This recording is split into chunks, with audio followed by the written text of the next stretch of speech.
Hello folks, today is Friday, October 16th, 2020. As usual, it's Friday, it's me, Jake Baldino. We gotta talk about video game news that has been going on this whole week. Let's get you caught up, because of course, it's been a wild one.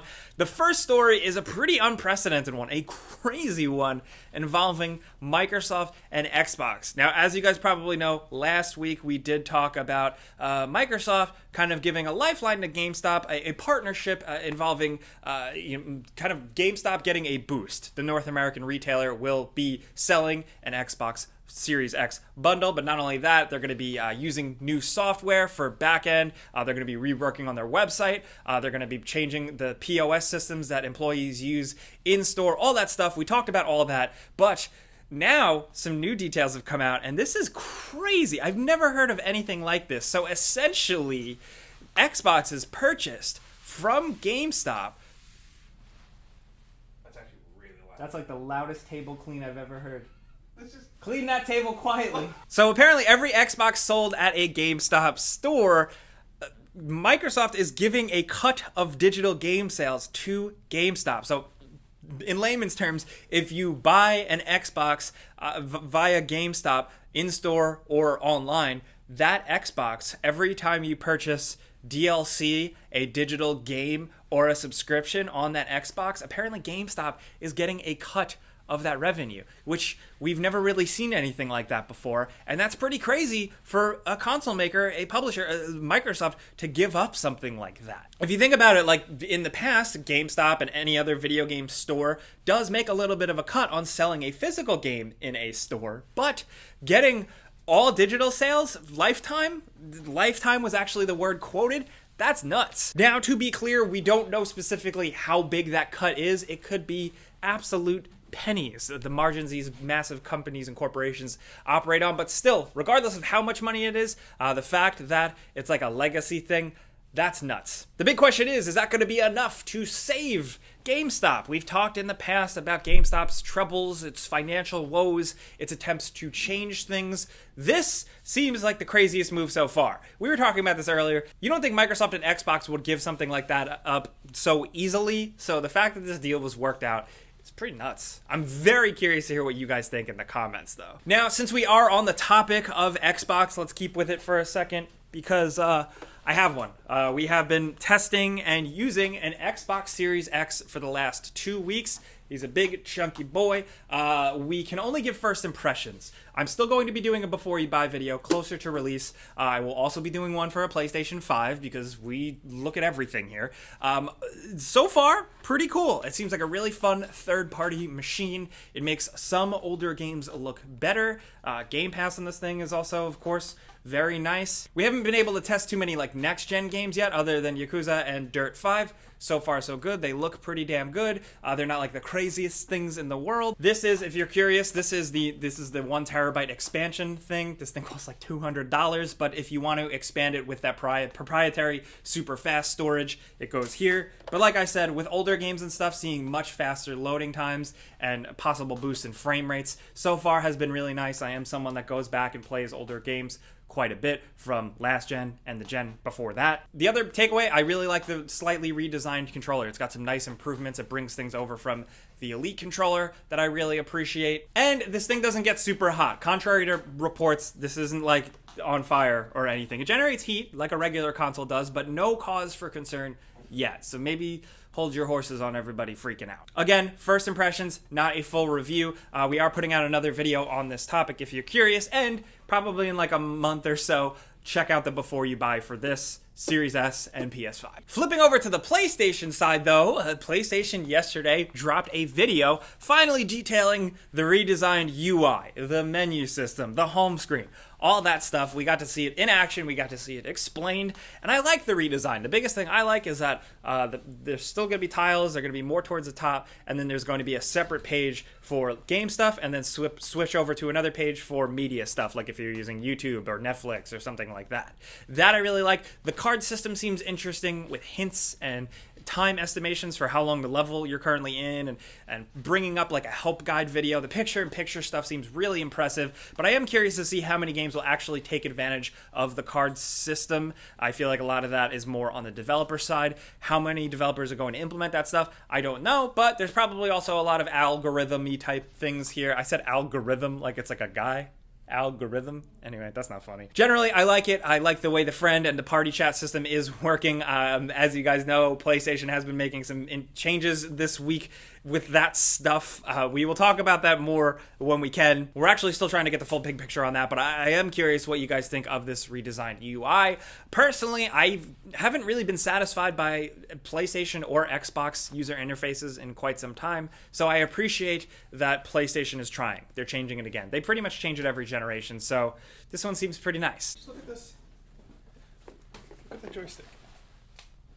Now, in other news, let's talk about the Bioshock creators' next game. Yes, Ken Levine, the guy behind Bioshock, has of course moved on. We've known that for a couple of years. He moved on after Bioshock Infinite and started a small studio of like 30 plus people. Ghost Story Games is the developer, and they have been working for quite some time on a game. And now, thanks to a new job listing, they are hiring a new senior producer. We know that this game is apparently pretty late in development. Now, previously, we have known that this is a quote-unquote immersive sci-fi first-person RPG, which sounds very much like something that he would make and establish a new studio and a new team to make. The job listing does point out a very interesting communication structure between employees, which I think is pretty interesting. But the biggest thing is not only that, yes, it's again double confirmation that it is a sci-fi FPS RPG type of thing, but that it is apparently, and I quote, in the later stages of production. So there's that. Maybe a new game to look forward to in 2021. I'll always take another one. Let's go. Very curious to see what it is. You know, Ken Levine has gone on record with ambitions and trying to do something creative here in the past, if you want to look up those interviews, but still, you know, with a smaller team, but it being a first-person sci-fi RPG, I'm very curious to see what it looks like. I'm always cheering for creativity, so let's go. Also, just wanted to give it a mention. Phasmophobia has like cracked the top Steam charts at this point. This game is blowing up. It is a very creative horror game. I think it's good to talk about horror games this time of year. It is a very cool experience developed by a very small team. There are reports going around that Kinetic Games is only one person. Couldn't totally find confirmation on that. Sorry if it's wrong, but it's in early access and people are having an absolute blast with it, and we're trying to like mention games as they blow up because we totally missed the Among Us train. So yeah, Phasmophobia. I'm probably going to finally jump in this weekend, so I'm curious to hear what you guys think. Next up, a couple of things we want to link in a description below, some things you could watch, some things you should get caught up on. The first is some gameplay videos for SpiderMan Miles Morales on PS5. This game looks awesome. I just love Spider-Man. This is via Game Informer. They got all the scoops. They got all the videos. It's a couple little clips, including one with a bodega cat, a rhino boss fight, some web swinging. He's got different animations. So this is just really cool to see. Not only that, link below on social media, we got to see somebody playing Doom Eternal on a smart fridge through the Xbox game streaming, the xCloud. So this is very cool. It instantly... This is so dumb, but it made me want a smart fridge. But then, of course, somebody one-upped that by showing that they can get World of Warcraft running on their screen interface on their car, which there we have it. Technology. I still remember hacking my original black and white iPod to play Doom on it. We've come so far. You ever play Doom with a click wheel? Yeah. That shit's hard. I did it with you. Yeah. Also linked in the description, a very great old Sony PlayStation to PS5 retrospective documentary type video by John Rettinger, classic YouTuber. I feel like I've been watching him for 1,000 years. It's worth a watch. That's linked in the description below. But if we're talking about YouTubers and sharing stuff, good friend of ours, Jimmy Champagne, and a crew made this really awesome Halloween fan film. I know it's not really video game related, but if you like Halloween and you like murder, check that out. That is linked in the description. And one last thing important, I want to link in the description below. Don't fall asleep, stick with me.